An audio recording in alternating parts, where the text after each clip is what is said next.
The mystery widens. Today, people in the New York metro area are reporting a growing number of drone sightings in their communities following a wave of mysterious drone appearances in the skies over New Jersey. This is sparking significant concern among residents and local and state leaders. The White House and the FBI says there is no evidence that the drones pose a national security threat or have a foreign connection, but that's only adding to the confusion. So far, there are no explanations as to what they are, where they're coming from, or who is launching them. For weeks now, the drones have been spotted over homes, critical infrastructure, and sensitive government sites. Today, frustrated lawmakers have gone from asking questions to demanding answers. New Jersey can't become the Wild West of drone activity. No state can become the Wild West of drone activity. I've made this very clear to the FBI, to Homeland Security, and the FAA, the agencies chiefly responsible for monitoring drone activity. They must immediately disclose more information to the public. It's totally and completely unacceptable that you have all this drone activity going on that people are seeing with their own eyes. The fact that the federal agencies responsible for briefing the public have not come forward in a clear way is unacceptable. There has to be some explanation to the public for all this increased activity, and they must do so now. Let's discuss these mysterious drones with former FBI Supervisory Special Agent Tom Adams. He actually helped pioneer the FBI's counter-drone program used to respond to threats from unmanned aircraft. Thank you so much for being with us, Tom. First off, what do you think is behind these drones? Do you think it's more likely to be some kind of concerted surveillance effort, an issue of misidentification, or copycats? Thank you for having me. It's a pleasure to be here. I think we're looking at a few different things. First, I do believe that there are probably some legitimate visual drone sightings by alert residents and law enforcement in New Jersey. Now, what these drones may be doing, if they're nefarious or not, we don't know. Are they or not following FAA rules and regulations? That's up for debate. I think we're probably seeing some copycat drones flying up in the air with all the media attention. So we're seeing a combination of that. And I do also agree with the DOJ or the FBI and DHS assessment that some of these blinking lights in the sky are actually crewed aircraft that are navigating the airspace. During many operations that I was involved with, as well as investigations into suspected drone sightings at critical infrastructure, it was common for things like planets, believe it or not, low Earth orbit satellites and crewed aircraft to sometimes be misidentified. But I think the big point here that we're seeing is that the vulnerability is being demonstrated that current federal laws and regulations really limit the types of tools and technologies that owners and operators of critical infrastructure can deploy, as well as state and local law enforcement. And so we haven't had any meaningful counter-UAS legislation since 2018, so I think we're well past due for lawmakers in Congress to get to work and to shore up some of those vulnerabilities that we have. I want you to expand on that, but first I'm curious about how officials can make the determination that there isn't a public safety threat if they don't actually know whether some of these drones may be nefarious or not, or conducting nefarious activity. Yeah, so you can't look at a drone or a blinking light in the sky and really determine whether it is or is not a threat. I think that some of these suspected sightings, when you look at some of the videos, they look like smaller drones, or they potentially look like crewed aircraft that may be landing at nearby airports. I mean, that area and corridor of the East Coast is full of aircraft flying up and down the East Coast to major airports and to Europe and beyond.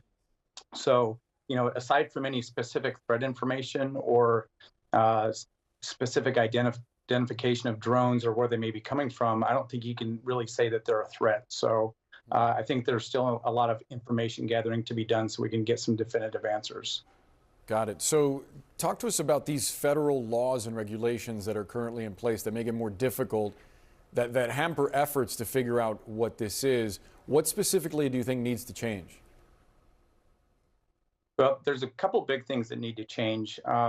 There's a Senate bill that came out a couple years ago, Senate Bill 1631, and it was very promising. It was based on the Biden National Action Plan for Counter-UAS, or largely based on that.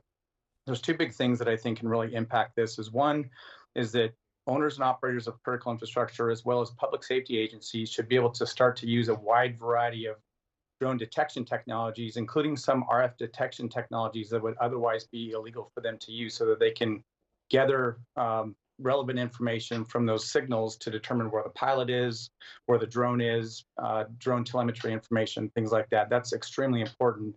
The other piece that needs to happen is right now, state and local law enforcement don't have any authorities when appropriate and to use. They don't have any ability to use any drone defeat technologies. And the DHS and DOJ have been deploying these types of technologies hundreds of times since 2018 very successfully. So it's time to start evolving our laws so that we can successfully protect our critical infrastructure.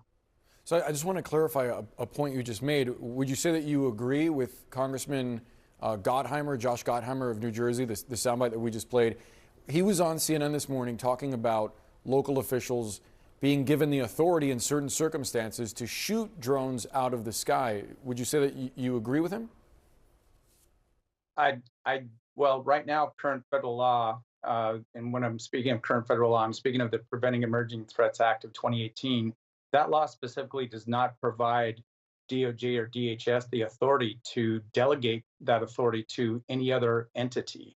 So right now, current federal laws are really handcuffing our federal agencies. So that's why we really need to expand our laws to allow for this type of activity under the right supervision and training. Tom Adams, we have to leave the conversation there. Thanks so much for the time. Thanks so much. I appreciate it. Joining us now is CNN Chief Law Enforcement and Intelligence Analyst John Miller. Good to see you as always. So, look, obviously we don't have exact confirmation on where these things are coming from. We do have some videos, but I just wonder what your take is on what we're seeing right now and sort of how people should be approaching what we're seeing. Well, it's a bit of a mystery in that it has been remarkably persistent, meaning authorities in New Jersey tell me that they have had reports and sightings every single night except Thanksgiving, which is interesting. But the possibilities are foreign actors gathering intelligence, possibly on military locations. Could that be Russia? Could that be China? Could that be Iran? We've seen those kinds of things before. If you recall, almost 2 years ago, we had that Chinese military balloon that crossed across the United States with camera equipment and high-resolution equipment on board. Could it be drone enthusiasts who are playing some kind of aerial game? Could it be U.S. government doing a red team exercise against air bases to test their response to drone incursions? Right now, what the White House is saying is that they have no evidence to believe it's a threat to public safety or aviation, no evidence to say that it is foreign, but they don't say what they think it is.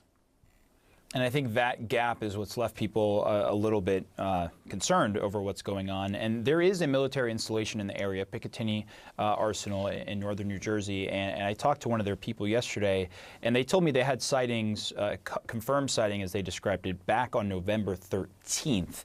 Obviously, we're here a month later.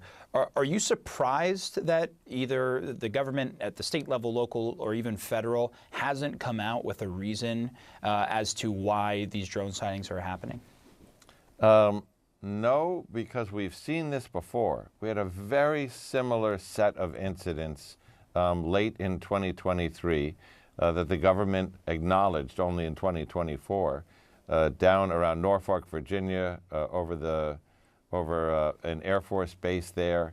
And interestingly, and not necessarily related, but coincidentally, yesterday the Justice Department announced federal charges against a Chinese national who was arrested in Santa Barbara County for launching a drone over a Space Force base, which was taking pictures. And in their search warrants, they found out he had been researching the base and researching the rules and talking to other people about could he jailbreak the drone to make it fly higher and be less detectable as it went over the base. So, we know that there are people who do surveillance on military locations. We also know that there are drone enthusiasts who fly all over the place. And we're really You've got 110 mayors in New Jersey and a lot of people who have sightings. And a federal statement that came out yesterday saying that we think a lot of those are just regular airplanes and people are making mistakes, which could be true in some of the cases. But it's doubtful it's true in all of the cases. And frankly, it's offended some of the officials in New Jersey who have concerns about this and are being told nothing to see here, move on. So, story still developing.